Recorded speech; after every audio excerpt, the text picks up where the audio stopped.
las cuestiones que me parecía que podía ser interesante para empezar a conversar tenía que ver con, a ver, que nos contaras en todo caso de qué, a ver, en qué deberíamos pensar cuando hablamos de diversidad cultural en la escuela, ¿no? A ver, tal vez lo primero que uno puede pensar es que diversidad cultural en la escuela siempre hubo y, digamos, la escuela nace diversa, diría yo, ¿no? La escuela nace con chicos que vienen de distintos lugares geográficos, pero también de distintas inscripciones culturales. La escuela, no solo en la Argentina, en general nace diversa y uno de los temas es qué se hace con la diversidad, ¿no? Cuando uno piensa qué entendemos por diversidad, bueno, a veces se fija exclusivamente la mirada o la atención en la cuestión cultural, pero la verdad es que en la escuela coinciden múltiples diversidades, la diversidad de género, las distintas generaciones, jóvenes y adultos, niños y adultos, también coinciden distintas inscripciones culturales, en clave étnica, cuando pensamos en pueblos originarios, pero también en clave nacional, cuando de repente en una escuela vos tenés chicos que vienen de distintos países o sus padres han venido de distintos países y eso hace a sus formas de ser y pensar la escuela, el vínculo con sus compañeros y distintas cosas, ¿no? ¿Cómo ha ido construyéndose históricamente la agenda de la diversidad cultural en la escuela? Porque por un lado uno puede reconocer que en los orígenes del sistema primó una perspectiva mucho más homogeneizante, que hacía muy poco espacio al reconocimiento de las diferencias, y cuando vos vas comentando acá todas estas diferencias, uno podría preguntarse por un lado qué es lo que queda de común en la escuela entre los distintos por un lado, pero por el otro cómo la escuela iba ampliando su mirada, digamos, y ha pasado de no considerar ninguna diferencia a tener que considerar tantas que en algunos momentos o se vuelve un problema o pareciera que es casi una posición en la cual se está permanentemente en falta, al no poder reconocer a todos los diferentes, ¿no? A ver, me parece interesante lo que planteas. O sea, la escuela nace con un firme propósito homogeneizante que va revisando a lo largo del siglo. Yo creo que lo revisa y no lo revisa al mismo tiempo, ¿no? O sea, la escuela revisa, la escuela en genérico, ¿no? Sí, sí. No existe la escuela, digamos. Hay muchas escuelas, muchos docentes, muchas prácticas distintas, ¿no? Pero en todo caso a mí me parece que lo que es importante pensar es que la escuela va resolviendo de distintas maneras la cuestión de la diversidad, va resolviendo qué diversidades reconoce y cuáles no, y creo que hoy, por lo menos en lo que uno mira cuando hace investigación, lo que encuentra es posiciones muy heterogéneas sobre qué diversidades se reconocen, ¿no? Por ley, la diversidad en términos de las identificaciones de género tendría que estar reconocida y sin embargo en la escuela sigue siendo un espacio muy silenciado, otras diversidades son más visibles o hay ciertas cuestiones de las diversidades en términos de identificación de género que sí se reconocen y aparecen con claridad y otras no. Digamos, ¿no? Entonces yo creo que es un proceso largo, que va a ser un proceso largo, con las diferencias de género, también con las diferencias de generaciones, ¿no? O con las estéticas, ¿no? Creo que en términos generales uno diría, bueno, hay que reconocer las distintas identificaciones estéticas, pero los uniformes siguen estando, pero la impugnación de ciertas formas de vestirse sigue estando. No sé si está mal, digamos, ni siquiera quisiera decir que está mal, pero sí me parece que es un tema de agenda, ¿no? Que hay que poder discutir en las aulas qué cosas obturan la posibilidad de un común y qué cosas habilitan la posibilidad de pensarnos distintos, ¿no? Está interesante esto que vas planteando y sobre todo cuando haces referencia a las legislaciones porque nos permite pensar en el lugar que han tenido en las últimas décadas políticas públicas que han ido reconociendo y ampliando derechos por un lado, pero que a la vez han instalado nuevas demandas hacia la escuela de cómo trabajar con esas diferencias y ahí pareciera haber como un nudo crítico entre lo que por una parte las políticas públicas vienen construyendo como reconocimiento y cómo la escuela tiene que ir tramitando esas formas de reconocimiento adentro en el marco de propuestas pedagógicas que tienen una complejidad ahí, ¿no? Bueno, yo creo que ese es todo un tema, ¿no? En los últimos 15 años en la Argentina hubo muchas políticas de ampliación y de reconocimiento de derechos, tal vez el tema de identidad de género es el lugar donde más cruje la escuela, digamos, ¿no? pero también de pueblos indígenas, cambió la ley migratoria, digo, una cantidad de cambios en materia normativa que han ampliado derechos. Y sin duda conmueven la escuela, porque la escuela se pensó para homogeneizar. Está construida, la forma de organización de la gramática escolar está pensada para construir sujetos no solo iguales, sino que pensada la igualdad como homogeneidad. Y esa forma de organización escolar no se discutió. Entonces, sobre ese mandato de homogeneización, que sigue intacto en términos de la forma de organización escolar, se sobreimprime, digo yo, un mandato de reconocimiento de la diferencia. Y es complejo. A los docentes, creo que los que quedan en el lugar de la atención son los docentes. En el lugar de la atención porque hay mandatos contrapuestos, ¿no? Reconocer la diversidad y producir homogeneidad no parecieran ser mandatos coherentes. Y cada docente en sus prácticas cotidianas, o cada escuela, cuando hay alguna instancia de trabajo colectivo, tiene que construir acuerdos sobre qué hace con las diferencias culturales que transitan las aulas. Y ese es un desafío, ¿no? Incluso porque, a ver, en muchas ocasiones la forma en la cual esto se va resolviendo supone construir, o implica en algunos casos construir prácticas diferenciadas, pero que arma como propuestas que son, que no tienen puentes en común entre sí para unos y para otros. A ver, para los de la mañana y para los de la tarde, por ejemplo. Para aquellos a los cuales les gusta el tema y para aquellos a los cuales no les gusta un tema. Aquellos a los cuales determinado tema les resulta simple y para los que les resulta difícil. Y de repente, en muchos casos, el trabajo sobre la diferencia. Yo acá te estoy hablando más de cuestiones pedagógicas, pero también lo va vinculando en relación a cuestiones culturales, suele dar lugar a propuestas que arman como una conexión de propuestas entre sí, pero que no están conectadas y donde lo que se pierde es el punto en común al cual los chicos pueden llegar, ¿no? Digo, ese suele ser un punto de tensión que nosotros vamos viendo en el trabajo con compañeros en distintas escuelas, que requiere del trabajo colectivo, pero que no está muy claro por ahí de cómo se va llegando a encontrar esos puntos comunes, ¿no? Yo comparto un poco lo que planteas. Para mí hay una cuestión que tiene que ver con el sentido político de la escuela. El sentido político no en el sentido político partidario, sino en el sentido de cuál es el norte de formación que se está proponiendo, y no es algo tan discutido en las escuelas, aunque parezca un obvio, ¿no? La escuela forma o toma decisiones en términos de la formación de los estudiantes que son decisiones políticas. Sin embargo, en esos términos tal vez no está tan planteado. No sé si hay tantas instancias para discutir con otros. Bueno, queremos formar sujetos críticos. ¿Qué son los sujetos críticos? ¿Cómo son? ¿Son todos iguales los sujetos críticos? ¿O queremos que la formación habilite para el mundo del trabajo? Porque nos preocupa que nuestros estudiantes puedan inscribirse en un mundo laboral muy complejo, en una situación que hoy es muy acuciante. ¿Qué significa eso, ¿no? ¿Cómo se traduce eso? ¿Cómo se operativiza eso, ¿no? ¿Eso quiere decir que todos los chicos tienen que salir sabiendo lo mismo? ¿Pueden salir sabiendo cosas distintas y sin embargo ser todos, estar todos en buenas condiciones de inscribirse en el mundo del trabajo? Yo creo que sí, pero que no hay muchos espacios institucionales donde discutir estas cosas, ¿no? En general, nuestra organización del trabajo docente en todo el país supone solamente tiempos muy fragmentarios, cuando lo supone, de reuniones no frente a alumnos, ¿no? Y en muchos lados directamente eso no existe, o en algunos niveles sí, en otros no, o la misma caja horaria permite que un directorio y un equipo de docentes con ganas pueda hacerlo, y en otros niveles como secundaria es muy difícil, ¿no? Interesante, porque esto que vas planteando trae a los sujetos docentes.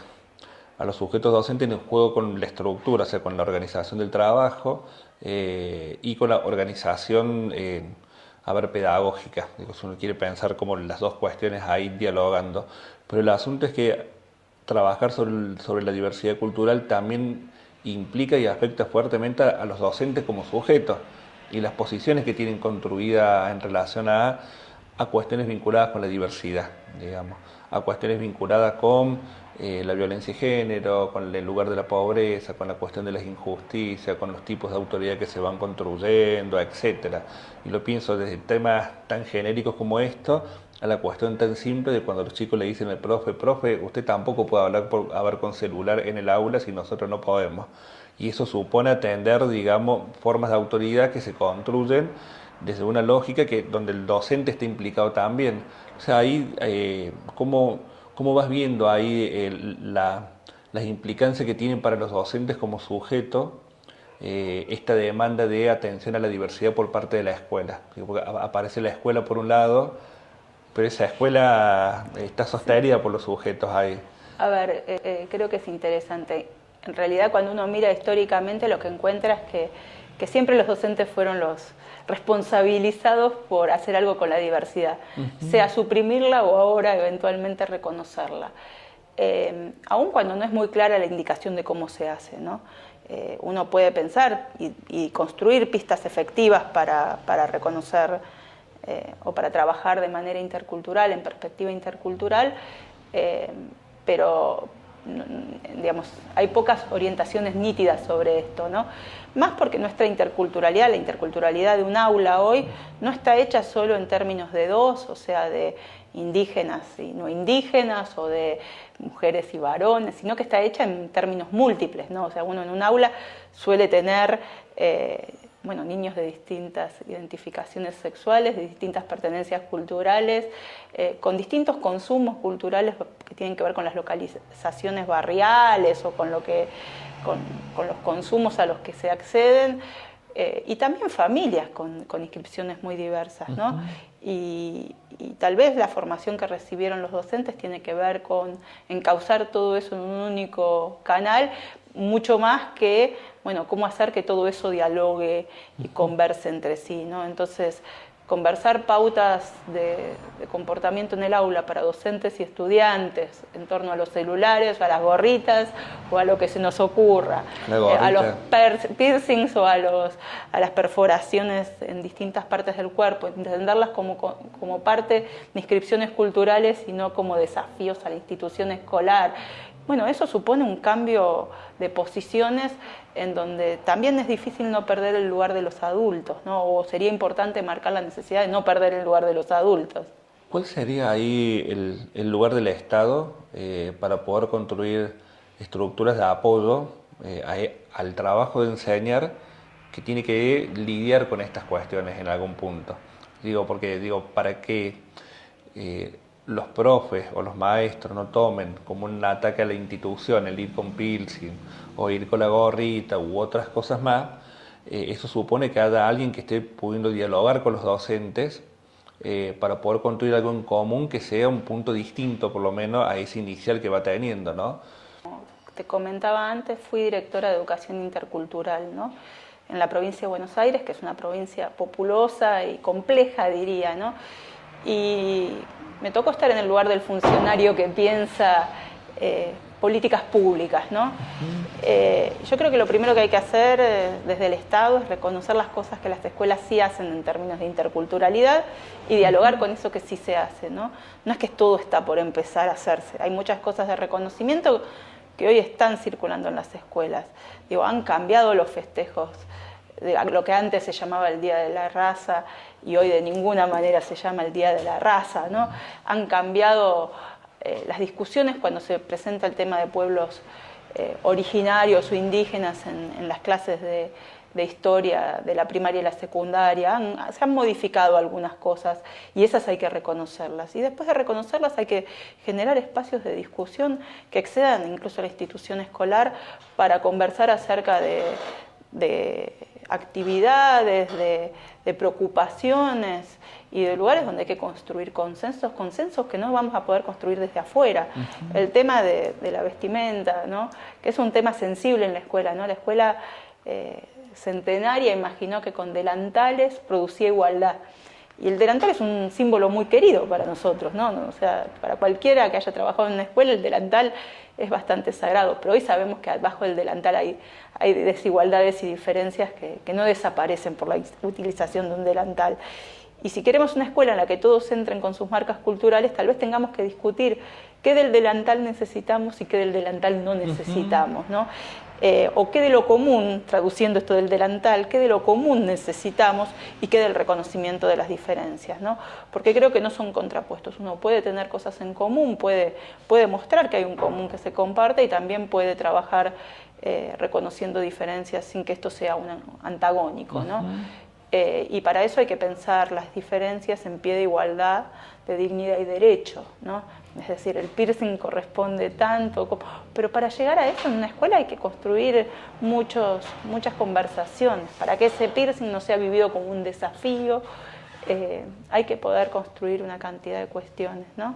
Y yo creo que ahí necesitamos tiempo institucional, desde las políticas públicas, volviendo a tu pregunta, ¿no?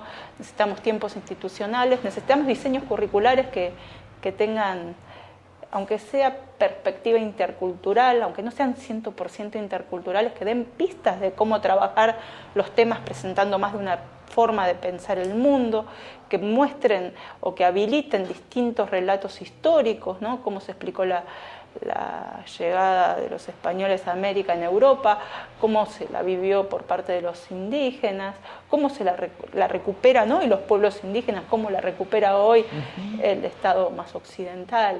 O sea, poder recuperar esos relatos tendría que estar habilitado por los diseños curriculares. También tendría que estar como tema de la formación docente continua. Creo que es un tema en el que hay muchísima vacancia de formación y mucha avidez por parte de los docentes, ¿no? Justo venía pensando como en dos cuestiones. Por un lado, ¿qué lugar tiene en esto de poder fortalecer una perspectiva que reconozca a los otros, digamos, como iguales, incluso con las diferencias, y que esa diferencia no tenga que ver con indiferencia tampoco?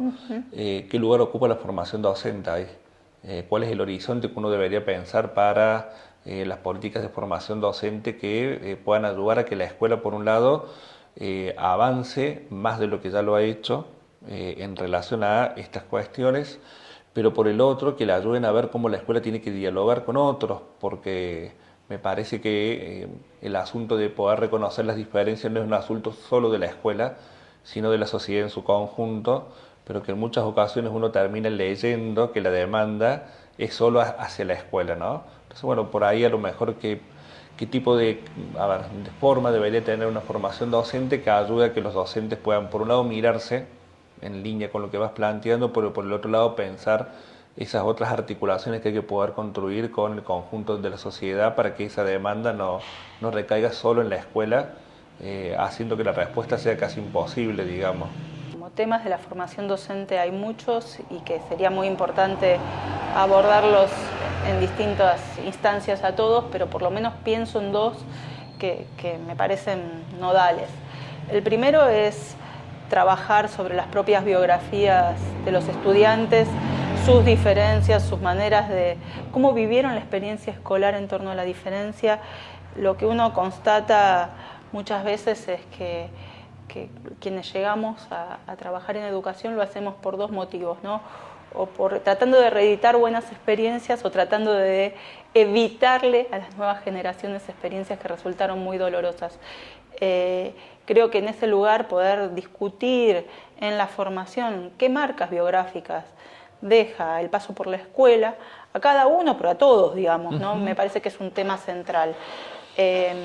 Algo así como que la experiencia escolar no es inocua, sino que deja huellas subjetivas profundas y que de eso hay que hacerse cargo. Y por otro lado, y tal vez en términos de revisar algunas cuestiones que se han venido planteando, creo que hay una cuestión que tiene que ver con pensarnos parte de una sociedad en donde la escuela no está sola y poder pensar la cuestión de las redes que articulan instituciones de la sociedad civil, pero también incluyen a las familias. No pensar la escuela como un uno y el resto del mundo como un otro, sino pensar que la formación de las próximas generaciones se juega en la relación que pueda construir la escuela con otras instituciones. La complejidad de las situaciones que llegan hoy a las escuelas, porque el imperativo de reconocimiento de la diversidad viene en un momento donde de vuelta recrudece la desigualdad, ¿no? Hoy leía un post en el Facebook de un compañero que decía algo así como, bueno, tenemos más chicos en las escuelas, más chicos en los comedores, más necesidades insatisfechas. Entonces el imperativo de reconocimiento de las diferencias se instala en un momento en el que recrudece la pobreza, recrudecen las necesidades. Y reconocer las diferencias también supone analizar cuáles son diferencias culturales o de género, de lo que fuera, y cuáles son desigualdades, ¿no? Y poder pensar esas cuestiones solo desde la escuela puede dejarte en un lugar de mucha impotencia. Yo creo que los maestros que vengan o que estén, ¿no? Tengan muy pensado cuáles son, puedan mirar el mapa de la escuela, decir, con estos podemos trabajar. Si vamos a trabajar la contaminación del agua, está el centro de salud que atiende a los chicos y a los grandes que se enfermaron, pero también está las familias que enfrentan estas situaciones, pero también está la empresa que vuelca sus residuos en el río, pero también como poder pensar que somos muchos los que tenemos la responsabilidad de las generaciones futuras. Yo creo que la escuela sola no puede, pero con otros puede, digamos, ¿no? Una escuela que se cierra sobre sí misma no puede ser intercultural y no puede muchas veces ni siquiera ser homogeneizante, digamos, tiene problemas para serlo. Y en cambio una escuela que se piensa con otros es una escuela que energiza, ¿no? Es interesante esto porque, a ver, si hay alguien con quien la escuela dialoga permanentemente es con la familia, pero lo hace de modo muy diferente y en muchos casos muy tradicionales en el sentido de demandarle a la familia ciertas cuestiones de un deber ser, a ver, que mire que los chicos hagan la tarea, que los traigan de determinada forma, en determinado horario, etcétera. Pero cuando las familias participan y participan con ciertas prácticas que no son las que la escuela esperaría, ahí se produce una tensión de cómo reconocerlos en su preocupación por sus hijos y por la escolaridad de sus hijos, en un modo que tal vez no es el que escolarmente está construido, pero que si uno no lo reconoce a eso como una preocupación genuina, se vuelve en un punto de tensión para trabajar con esos otros que permanentemente están ahí con los chicos, que son los alumnos a la vez de la escuela, ¿no? A ver, nosotros vamos viendo por ahí en el trabajo con varias escuelas acá en Córdoba que se encuentra como una heterogeneidad así de situaciones, ¿no? Y en algunos casos los docentes no saben cómo trabajar con esas diferencias. Uno podría decir también son diferencias culturales en muchos casos, ¿no? ¿Cómo? A ver, lo que vos decís, en realidad uno lo constata desde 1880 a esta parte, ¿no? La relación entre escuelas y familias nunca fue sencilla, por decirlo de alguna manera. Siempre la escuela esperó algunas cosas de las familias que las familias eventualmente no supieron entender o responder, o no quisieron entender y responder, y uno encuentra reclamos cruzados, creo que desde aquel momento fundante más todo el tiempo. En todo caso, lo que cambió son los imperativos. Una cosa es cuando que un niño o una familia no se comportara en los términos que la escuela esperaba, suponía su exclusión, y otro tema es cuando el imperativo es de inclusión, ¿no? Y en ese sentido creo que hay que pensar otras respuestas, también a la forma de convocar a las familias. Desde CETERA, hace bastantes años ya, pero no tantos, hicimos una experiencia que tuvo que ver con consultarle a las familias, a los chicos, a los maestros, qué esperaban de la escuela, ¿no? Tratando de imaginar formas de evaluación distintas de las estandarizadas. Entonces hicimos, por un lado, un relevamiento de currículum real y, por otro lado, un trabajo bastante minucioso de relevamiento de expectativas, ¿no? Nosotros decíamos reconstruir los parámetros con lo que los padres evaluaban la escuela. Y fue muy interesante, hicimos reuniones, las armaban los maestros, o sea, la UBA y CETERA íbamos colaborando en el armado técnico, pero no diseñábamos las actividades, las armaban docentes, y convocamos a todos los padres de 2 escuelas. Lo que sorprendía un montón es que los docentes estaban convencidos de que los padres mandaban a sus chicos a la escuela a comer, un barrio muy pobre, y los padres pedían enseñanza, ¿no? Entonces había un malentendido que destrabado relajaba. Y también había otros reclamos que los maestros no reconocían como legítimos y que tal vez estaba bien que se los discutieran a los padres. Y los padres discutían con los docentes. La verdad es que en general se generaron situaciones muy interesantes, de conversación muy interesantes, con una preocupación compartida que era la educación de los chicos, ¿no? Y cómo mejorar esa educación y cómo pensar que se enseña, ¿no? En esas reuniones hubo, estos padres que decían necesitamos que les den de comer, pero nos importa que les enseñen, ¿no? Esta cuestión de poder encontrarse con qué que son conversaciones que los propios docentes reconocían que les costaba mucho tener con los padres, ¿no? O necesitamos que les enseñen trabajo, dijo una abuela, ¿no? Entonces nosotros preguntamos, ¿trabajo qué? Pensamos microemprendimientos, que estaba diciendo la abuela. Entonces, por suerte, una maestra pregunta, ¿trabajo en qué sentido? O sea, que les enseñan a los chicos que en este país hubo obras sociales, hubo derechos laborales, porque si no nos ven trabajar a nosotros y no ven trabajar a sus padres, ella era abuela, ¿no? O sea, ni a ella ni a sus hijos, los chicos no van a saber que hubo trabajo. Digo, el supuesto era que los padres no sabían muy bien qué querían de la escuela, seguramente el supuesto era que los mandaban a comer, y cuando desarmamos eso y empezó a fluir una conversación, para los maestros hizo más sentido estar en la escuela, ¿entendés? No es solamente que se reconocía lo que los padres estaban esperando de la escuela, sino que hizo más sentido estar ahí. Me parece que para eso hay que disponer la escucha, espacios de diálogo. ¿Qué es interculturalidad? Porque interculturalidad no es solamente, ¿viste?, incluir cierta celebración folclórica o alguna cosa. Puede ser eso, pero no es eso principalmente, sino que haya diálogo, que haya posibilidad de escucha, posibilidad de reconocer en el otro un otro que es tan valioso como yo y no suponer al otro, ¿no? Reconocer es no suponer, no es anticipar al otro.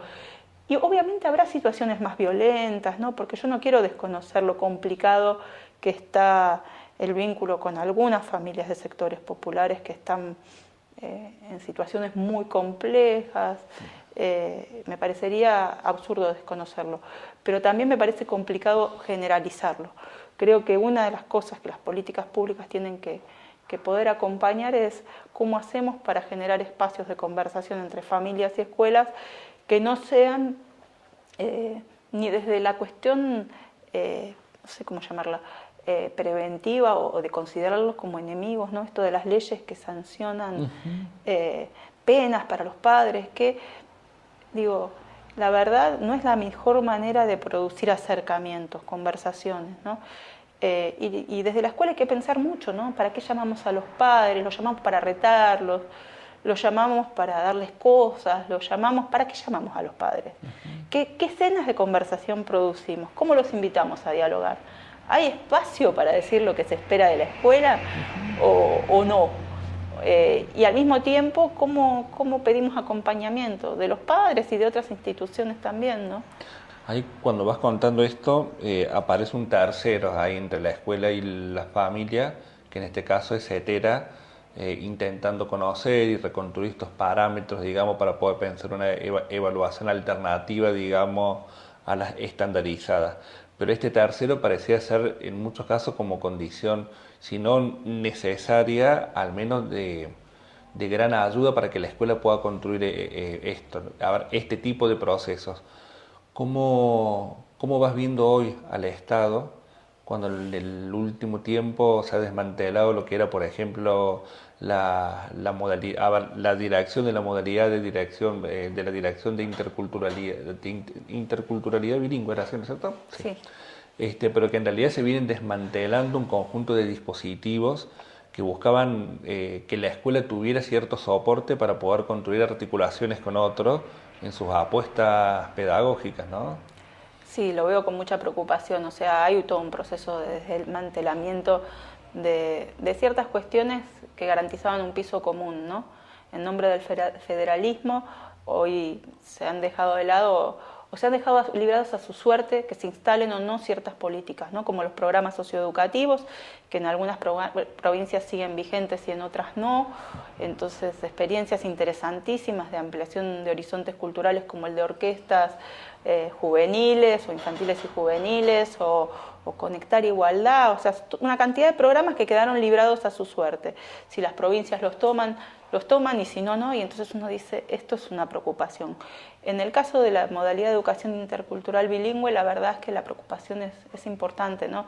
Se desarmaron una cantidad de direcciones, entre ellas la de educación intercultural bilingüe, que había generado un espacio, la verdad que muy interesante, que era el CEAPI. El CEAPI es el Consejo Educativo para Pueblos Indígenas. En este espacio se discutían las políticas que se iban a proponer en educación intercultural junto con los pueblos indígenas, con representantes de los pueblos indígenas de distintos puntos del país. que no exista la modalidad intercultural bilingüe lo que deja es de nuevo librado a que las jurisdicciones tomen o no iniciativa en estos lugares. ¿Cuál es el riesgo? Que en los lugares o en las provincias más pobres, más débiles, o donde los sujetos tengan menos capacidad de demanda, esto desaparezca. Y que en otras, más grandes, más fuertes, eventualmente algunas de estas cosas se puedan sostener. Es decir, a lo que lleva es a la fragmentación educativa. Y en sintonía con esto uno lee el plan maestro, que vendría a ser, o entiendo yo, que es como la carta de presentación del programa educativo actual, y se preocupa más, ¿no? Porque no está mencionada la educación de 0 a 2 años, porque no está mencionada, la escuela primaria no está mencionada, no están mencionados los problemas de sobriedad, o sea, solamente se plantea la extensión de la jornada y se piensa la educación en términos de exposición, o sea, como si uno se expusiera a la educación como al sol, y con más tiempo de exposición vas a salir más educados. Todos nosotros sabemos que eso no es así. No hace falta estudiar pedagogía para saber que no es un problema de cantidad de horas, sino que es un problema de permitir o generar las condiciones para la construcción de políticas que generen efectivas posibilidades de inclusión, ¿no? Y creo que ahí tenemos muchas discusiones para dar. Me da la sensación de que cuando el foco se pone en la evaluación estandarizada de los aprendizajes de los alumnos, también corremos riesgos en términos de reconocimiento de las diferencias, ¿no? La evaluación estandarizada por su forma niega las diferencias, niega las posibilidades de llegar a distintos lugares. Y si es el único parámetro que se va a considerar para pensar la calidad de la educación, estamos en serios problemas. Yo no estoy en contra de las evaluaciones estandarizadas. Sí me parece que es muy riesgoso considerarlas como el único lugar de referencia en torno a la calidad de la educación, ¿no? Y mucho más, obviamente, si las vinculas a salarios docentes o a otras cuestiones que están entre líneas en estos textos, ¿no? Y con respecto a la formación docente, que es de lo que hablábamos antes, en el plan maestro hay una cantidad de referencias a las instancias de evaluación al inicio, durante y al finalizar la formación docente que a uno lo dejan preocupado, ¿no? Nuestros profesorados hoy reciben públicos muy diversos, o sea, el problema de la diversidad no es un problema del nivel inicial o de la primaria, y obviamente establecer... En este escenario parecía que la diversidad se está transformando ya no solamente en un asunto de prácticas culturales o de prácticas y tradiciones culturales solamente, sino también de nuevos circuitos de pobreza que van ingresando con fuerza a la escuela y que en todo caso tienen que ver con esto del orden de la desigualdad que vos planteabas, de no confundirlo con cuestiones de la diversidad, ¿no? ¿Cuál te parece que es el lugar posible para poder pensar para un maestro que está hoy en la escuela, que está en este escenario, que probablemente en muchos casos esté con más chicos que tienen a sus padres con problemas de empleo, que tiene el plan maestro que se está construyendo a nivel nacional? Si tuvieras que decirle algo a un maestro ahí, Mira, yo creo que la primera consigna sería que se junte con otros y que tratemos de correr ese manto de sospecha que se colocó sobre los docentes por un lado y sobre las familias y los chicos por otro, ¿no? Yo creo que hoy estamos mirados bajo sospecha, los docentes universitarios también, los gremialistas, pero el maestro de grado también está mirado, o el profesor también está mirado bajo sospecha. Estamos sospechados, correr la sospecha que pesa sobre nosotros y también correr la sospecha que pesa sobre otros, ¿no? Que pesa sobre los chicos, sobre sus formas de vestir, sobre sus consumos culturales, la sospecha que pesa sobre todos. Correr las sospechas y empezar a ver si podemos encontrarnos con esos que fueron construidos como otros, pero no son otros, si queremos que no sean otros, ¿no? Podemos ser todos nosotros, digamos, ¿no? Y en ese lugar creo que los invitaría a volver a encontrarse con aquellos que los llevó a ser docentes, ¿no? Bueno, muchas gracias, Sofía. No, gracias a usted.